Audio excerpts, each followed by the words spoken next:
All right. Welcome back, everyone. This is Ebonie, a.k.a. Fit Mom Diva of Simplicity Health Style. And today we have Miss Erika with us. How are you, Erika? I'm well. How are you? I'm awesome. Erika is spending time on her Saturday to talk to us. So I hope that you guys will stick around and listen to the end. And if you do, you may have an opportunity to get a complimentary gift. So Erika, start us off by us getting to know you a little bit better and sharing just one motivational quote that really inspires you, something that motivates you and really gets you going. So one of my favorite quotes is, "She believed she could, so she did." And it's super simple, but every time I'm stuck in a challenging situation, I think about my belief set. I think about what I believe about myself. And I really try to push myself to say, do you believe that this is possible? If yes, do it. And not to really overthink the process or overthink any insecurities that I might have, but really just focus on accomplishment. Yeah, and that is particularly important because I think that many things do stem exactly from that, from belief. If you believe that you can't do something then you're probably not going to make the steps to be able to accomplish that dream or that goal. If you believe that you can do something, well, a lot of times that's half the process right there, just your belief in yourself that it can happen. Mm-hmm. So I love that. And we often have to be reminded of that when we're in challenging situations, yes. Because it's not always going to be sunshine and daisies, right? Absolutely. Can you talk about a time when you didn't necessarily see the light at the end of the tunnel and you did have to overcome some obstacles that didn't seem like you were going to get through it, but at the end of the day, you were able to see that goal or that dream through to fruition? So I think about this one time I was transitioning from one nonprofit job into what I call like the wilderness. So I was in a very bad work environment. And I knew I wanted to get out of that work environment, but I didn't necessarily have a specific place where I could go next. And I took a huge leap of faith. And so I quit a full-time job to work 2 part-time jobs for a small season. And for me, as someone who's goal-orientated, I always think very intentional about my career steps. That was a huge leap of faith, and it was also a huge test of my ability to endure uncertainty, which is inevitable, right? Like we can't always have things mapped out, and we can't always see the next step. So when I left that job, that was a little comfortable. I left great healthcare, it was very close to my home. I took 2 jobs that were much farther away. But what that experience taught me is, similar to the quote, I believed in myself. And I thought, what you know about you is true. And it's not always about your particular job title or whatever organization and company you work for. You're performing based off of you. And so once I really leaned into my strengths of, I'm a people person, I'm good at networking, I'm a great writer, I'm very resourceful. Those skill sets and those strengths allowed me to keep walking through the tunnel of uncertainty and then ultimately transitioning into another full-time job that worked very well for me. Yeah, and I love that you continue to focus on your strengths and the positive things about yourself, because you're right, it's inevitable that at certain times you're not going to have everything planned out and know exactly what you're doing. For a greater portion of this year, I've been spending a lot of time wondering what my next step is, but I look at all the progress that I've made this year, and really it's like, what was I so worried about? I'm still living and breathing today, and I still have a significant amount of accomplishments. So yes, I believe that focusing on the positive things that you do have and the strengths that you do have allows you to keep that self-confidence up to keep going. Can you talk a little bit about what you currently do not like in your current position? Because there's not everything about our current position, even if it is something that we mostly enjoy, that we enjoy everything about it. So can you talk a little bit about the challenges in your current position and maybe some words of encouragement for people that need a strong support system to help them get through challenges? So a couple things that are challenging. One is I work for a very fast growing organization, right? And with that, there's challenges in capacity. So we don't have enough staff to do all the work that we intend on doing, which then translates into the company/organization not necessarily having strong boundaries. So text messages on Saturday mornings or late at night, those are things that I do find troublesome because I've learned over time, personally, professionally, and spiritually, boundaries are important. Yeah. And it's important for you to have the off switch so you can self-care, so you also can enjoy that time with family and friends. So that's like my bold, underline, like highlight. That's a core problem for me. I'd say number 2, so I work generally during the academic year 11 to 7. And that has been a good thing, but also a very difficult thing. So I enjoy my mornings if I can work out or if I can do a devotional.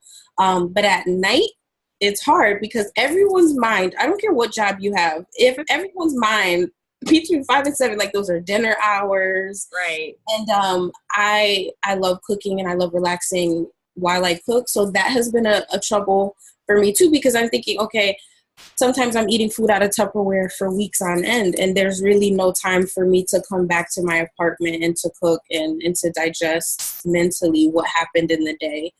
Right. I'd say that that's a struggle. And then the third thing, which will lead into how I believe people can kind of get support in their challenges, is I work with individuals who don't necessarily have the same skill sets to do the type of work and the same zeal. So there are people who've worked at this place for years, 10 years, 12 years, which is different than someone like me who's new to the organization. And so it's a challenge when you want to process improve, or when you want to say in a conference call, hey, like, let's do this way and really streamline. People are not always into that because it may eliminate some of their tasks that they hold onto and self-identify with. Right. So I have actually had to get some outside support and just really lean on some mentors and even some friends to figure out how I should be navigating this whole scenario. And I think it's very important, particularly for women, to have professional support outside of the space where you work. So I would say grow a healthy network and understand that a lot of the things that you're at war with in your job are either cultural, they're systemic, they're attached to people who, again, love their job so much that they may be acting out in a way where because they feel threatened. Right.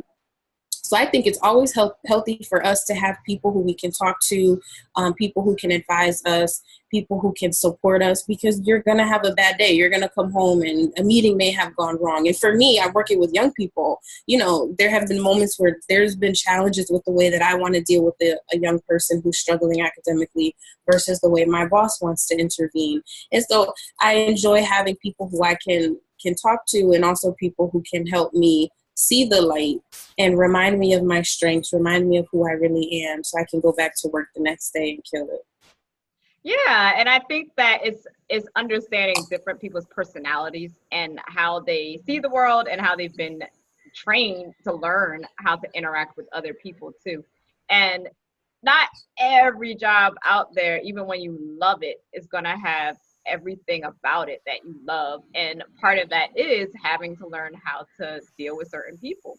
That's just a fact of the matter, and deal with also processes that may have been in place for years and nobody wants to challenge and change because, well, this is working for us and really we're here to do just the bare minimum anyway to collect our paycheck.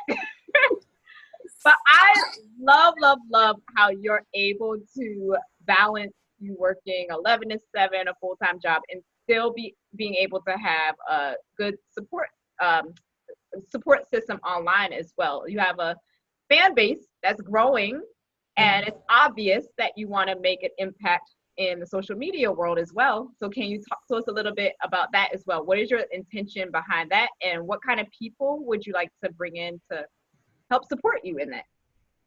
So I'm getting my doctorate of education and I'm studying women's leadership. So ever since I was little, like a little girl, I was always with my mom. Like I hang out with her and her friends. I'd want to go to all the ladies' events, even though I was like 7 years old. And my mom was like, there's nothing here for you. But I love the idea of womanhood. I love the idea of women teaching other women.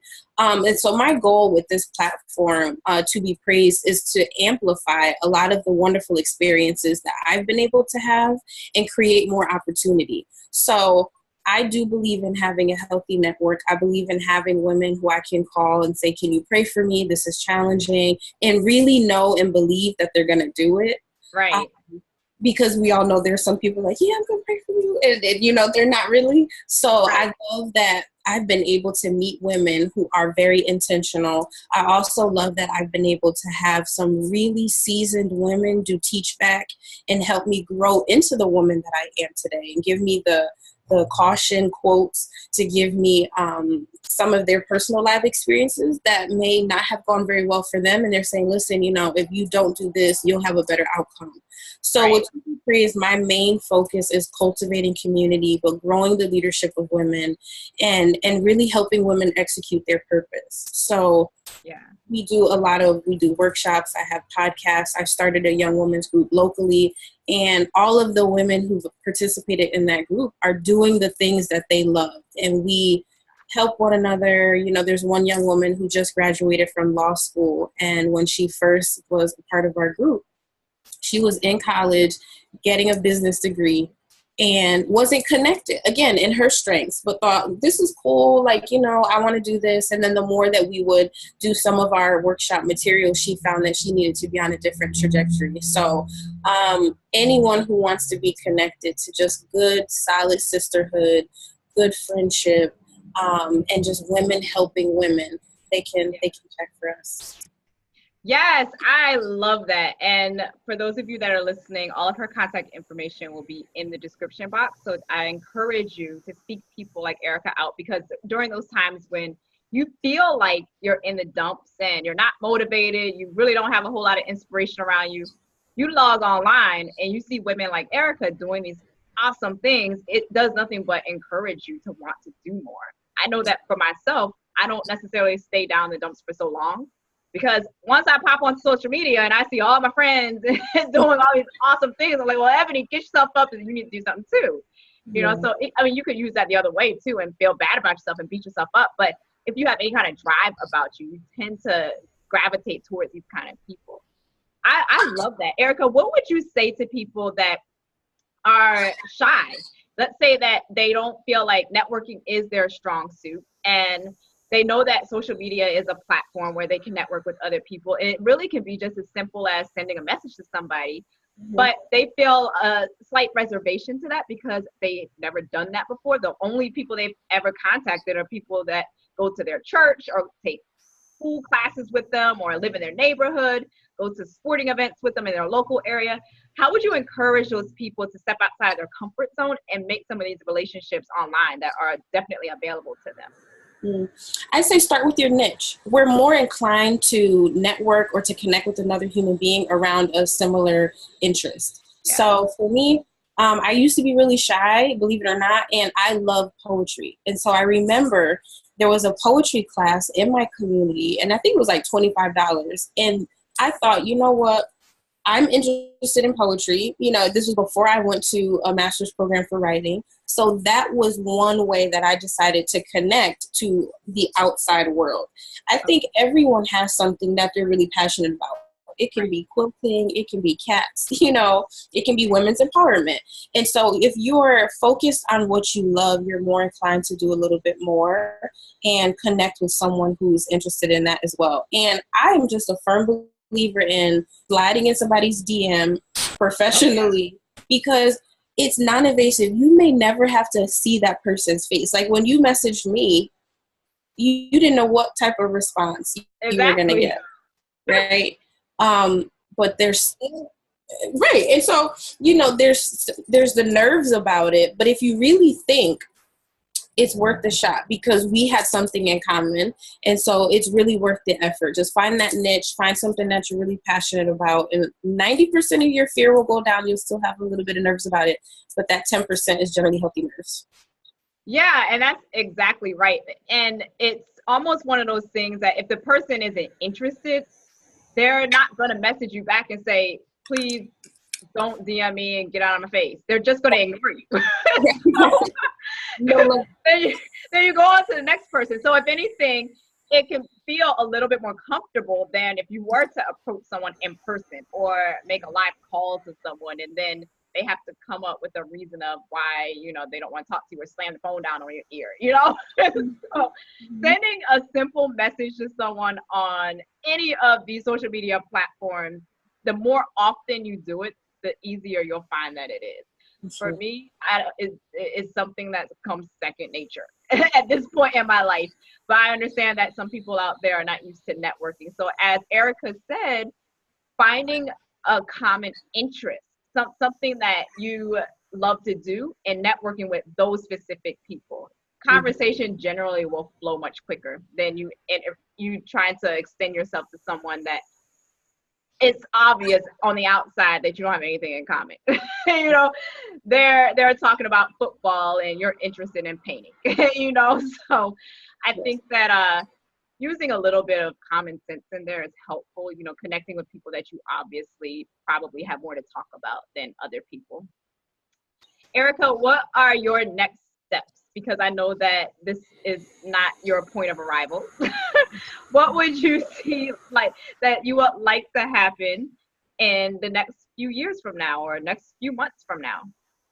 Next steps, definitely publishing 2 books. That's like a huge thing that I want to do. I have a couple upcoming speaking engagements. So immediate next steps, preparing for those. I really do take that very seriously when I have to give somebody some type of inspiration. I want to finish this degree, and I don't know if I'll open a school or if I become some part of administrative leadership in a local district, but I think it's very, very important for us to have more women leaders, more women of color who are involved hands-on in our school districts, and I take that very seriously. And I've been really blessed to meet a lot of young kids who feel similar. You know, they want to see us. A lot of students are like, Miss Erika, I haven't ever had a Black teacher. Or, you know, there may be a high schooler who can recall one in their whole academic career. So I definitely want to be someone that's pushing education outcomes forward for kids, but also forward for young adults. We have a lot of young people who are going back to school. We have a lot of people who are coming from other countries that want to have urban education experiences. So I want to be a part of pushing any type of progressive ideas forward and ensuring that everyone really does have a great education. Yeah, I often find that it's interesting when you come across someone and they say, you know, I've never had a minority teacher before or a minority doctor before. You know, it's so interesting because I believe that we're all just as capable as the next person, and we can be underrepresented and upper-represented in certain areas. Mm-hmm. But it's always good to expose other people to other ethnicities and nationalities too, because then they grow up learning how to interact with people of different cultures. So doing the type of work that you're doing is very key. And I think that sometimes minorities tend to want to stick with their own, but branching out and showing the talent and knowledge and experience to other cultural groups is important for exposure too. And then you all get to understand how to communicate with each other more effectively. Because you go off of media images a lot of times. They're not always the most positive images out there. So being able to push yourself in certain communities, I think is helpful to bridge that gap in communication that we sometimes have. Erika, tell us the best way that people can collaborate with you or communicate with you. Do you prefer for people to send you a direct message? Do you prefer for people to email you? What is the best way for people to get in contact with you? Because I have an inkling of an idea that there's going to be people that are listening to this that are going to want to collaborate with you in some way. What would you say is the best method? And all of your contact information will be in the description box. But what do you prefer for people to reach out to you? I would definitely say Instagram. I'm on Instagram a lot. So if you follow the To Be Praised page or if they follow my personal page, definitely send me a message. I'm always looking for women to do guest blogging. Right now, I'm specifically looking for someone who can help with some graphic design and media. So if that's the strength of anybody who's watching, please send me a message. And then also email. So Erika at tobepraised.com. Erika is Erika. They can connect with me. I check that email probably every other day because I have work email, another email account, and I try not to get lost in the inbox. But those two methods are the best ways to get in contact with me. Awesome. And for those of you that are listening that want a positive, purpose-driven community of women online, I do invite you into my Nutrition for Busy Women group. We have nutrition information in there, but we're not just talking about nutrition from a food consumption standpoint. We're also talking about it from a mind, body, and soul perspective. So if you want a community of women where you can bounce ideas off of and gain support for your specific ideas, or you just want a community where you can look at what other people are doing that's inspiring to you to help you get your dreams off the ground, please feel free to join us and you'll get a complimentary gift for joining us as well. Erika, do you have any last words of encouragement? Anything that I didn't ask you that you really want to put out there into the world? I would just say that I am all about, women loving themselves. So I'm very interested in what you're doing. I loved a lot of the articles that you posted, particularly the one about busyness. So I would just say for women to remember that you are your best resource. You are your best friend, and really live from that lane, because we give so much to other people, spouses, co-workers, and we leave very little for ourselves. And so sometimes it's okay to put yourself at the top of your own to-do list. I don't always do that well in every season of my life because life is always happening, but it's something that I strive for, and I really try to hold my friends accountable. I try to hold my mom accountable to just choosing you. And if you can do that one time a day, you'll really find how fulfilled and how blessed you'll feel, and how you will recognize you're not neglecting yourself. So some days that may be taking a bath, other days it may be going to get your nails done, but just choose yourself one thing a day.